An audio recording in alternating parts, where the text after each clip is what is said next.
Good day, friends. This is the Empty Nester. I'm planning on planting some fall garlic and onions this year. And you saw in my previous video that I harvested the Walla Walla onions. They were planted in spring and harvested midsummer. And I got a pretty good crop of those. But I've been doing a lot of research, and part of my plan to be self-sustainable is to, as you've seen, grow food and collect the seed and be able to replant, from the seed. And with onions and garlic, garlic, you can do that too. Taking the clove that you grew last year and breaking it up and replanting it this year. And this year I planted in spring, and I still have white garlic to still harvest, and we'll find out how that turns out. But this year I ordered this or purchased this locally. It's got purple stripes in it. And I'm going to try to regrow this. This is a hardneck variety, and I don't know the name of it, but I've seen many that look like it. So unless when you're buying something from a market, unless they can tell you what it is, you really don't know what it will be. And then on eBay, I ordered potato onions. In Rick Larson's video, I saw, he was growing his mom's potato onions.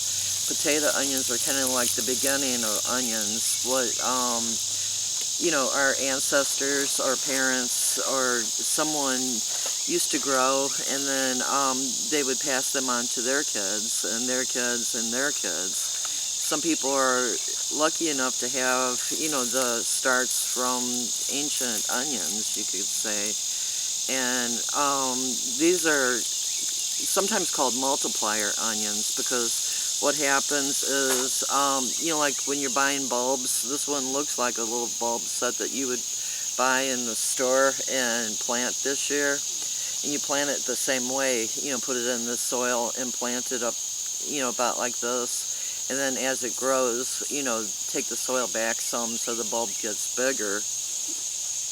The difference between this potato onion and a regular onion is when you put this in the ground, it's not only going to get a bigger bulb, it's going to multiply. You could have 6, 7, 8, 9, 10, it depends on the onion. It's going to grow multiple onions. It's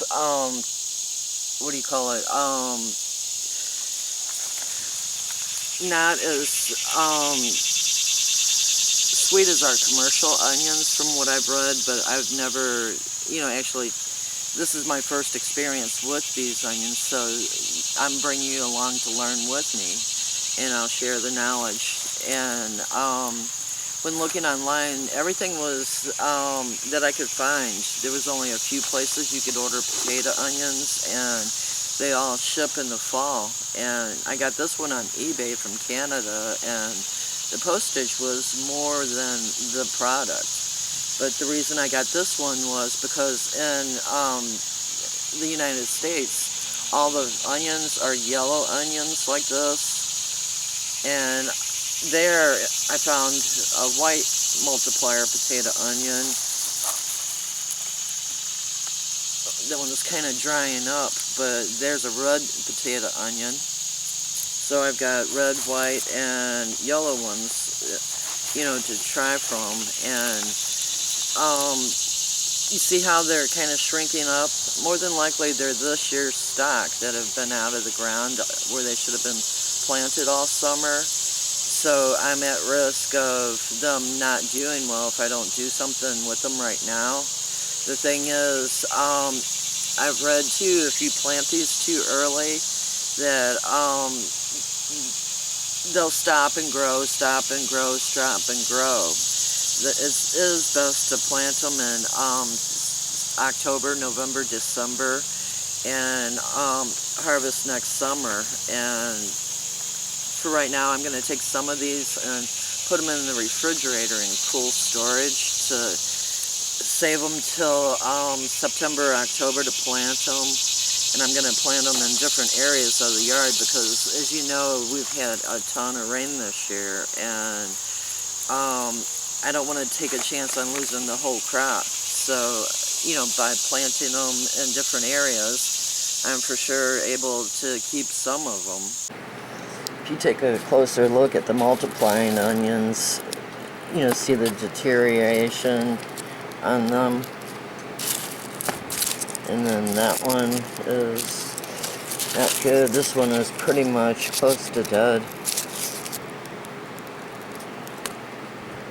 You know, that's another way you can tell that it's this year's, you know, seed stock that's been sitting around all summer. But I'm gonna go ahead and get these guys in some plant, you know, get them planted and see who survives. I'm just gonna take one of my grow bags that I made. You know, there's a link up here on how I made them from landscaping fabric if you'd like to take a look. And let's see, put some of the worst ones in here and try to baby them. You know, put them in like that.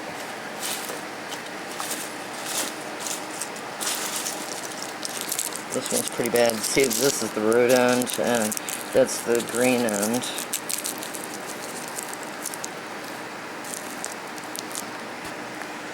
Just put it in about halfway.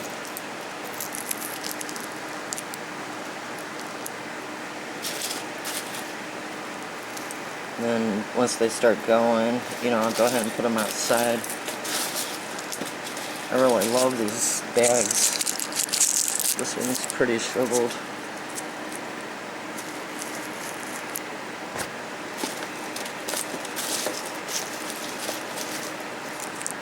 That one looks like the majority of the red ones are the ones that are most damaged. Here's the yellow one.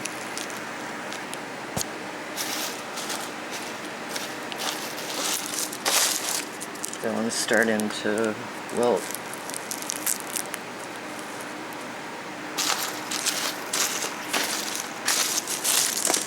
This one's starting to wilt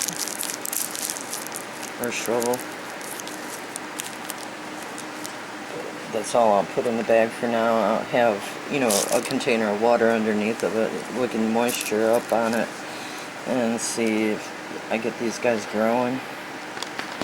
Another thing that I learned about was another perennial onion called an Egyptian walking onion, and I ordered it on eBay and got what looks like the seed heads of the top. With this onion, we'll pretend this is the base. That, you know, what you do right now is plant this part, you know, take one of these off like a seed head and plant it about an inch under the ground, half inch, or let's say it's this one, right under the ground, you know, where it can start growing out. And it'll have a base to it. Then it'll grow up to be a green stalk, like green onions. On the top of that, it'll have little bitty baby onion seed heads. And then you'll see green growing from them to where you can harvest like green onions fresh from them. Every part of this plant is edible. And what will happen later on, after it's grown for a while, the green onion will fall over to the ground, and this will set into the ground and start growing roots. And multiply and multiply and multiply. That's why it's called walking onion. And it's also in the multiplying onion family too. What was really amazing too about this order was they were really reasonable. I only paid $5 for, you know, all of these. And they came from Ohio, so they're in a little colder climate than me, so I have no worry about them being outside all winter. And then all of these were packaged in like some newspaper wrapped up, and in another paper wrapped up like this. I opened it up, and this is hand colored and so cute. You know, colored kitty cat, or it could be a puppy dog, but because I own cats, first thing I thought of was kitty cats and butterflies. But inside there was this, and it's a bonus gift of garlic seed head, and I've never grown garlic from the seed head. You know, what's that called? Elfinair garlic I have out there does have seed heads, and they go to the wind. They either multiply or they don't. You know, I've never taken them off and actually tried the plant for itself, but after getting this, I think I'm going to take my seed head and plant it on purpose and see if it grows. And these, I looked on their site, and it's a hard-neck garlic with no name, so I'm just going to have to learn about it and see what happens with it. And here's a close-up of the walking onions and the seed head for the hard-neck garlic.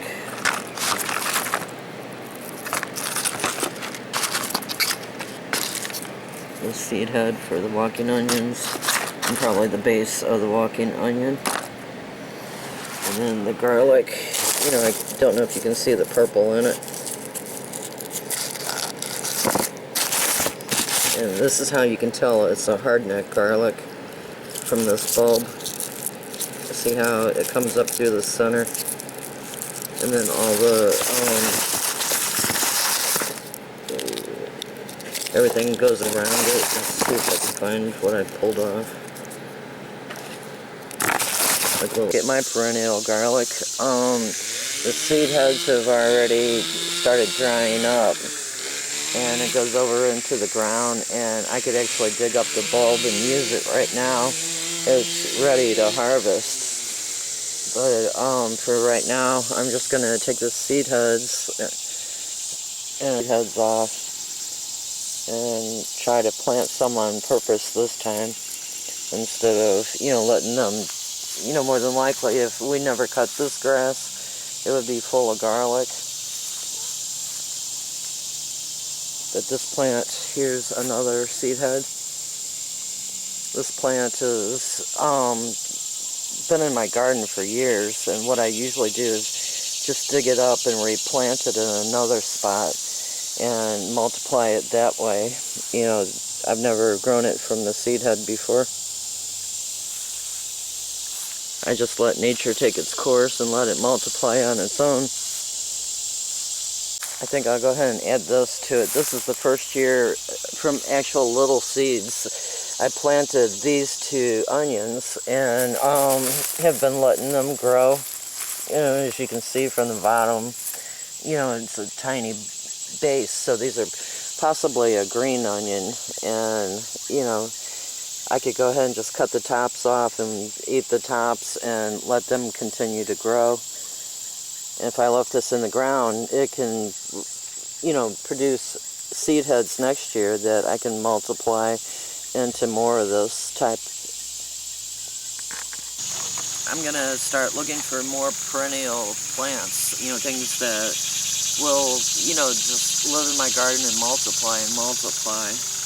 And that'll give me, you know, future workless gardens, or, you know, you have to still weed and things like that, but I like things that are sustainable. And if you know of anything else that's sustainable that you have in your garden, I'd love to hear about it in the comments, you know, because there's so many things that people grow, you know, thanks to YouTube, we're finding out about them. And look at this one already sprouting.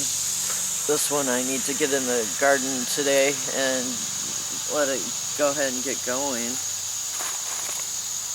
But I'll close for now. And thanks for watching.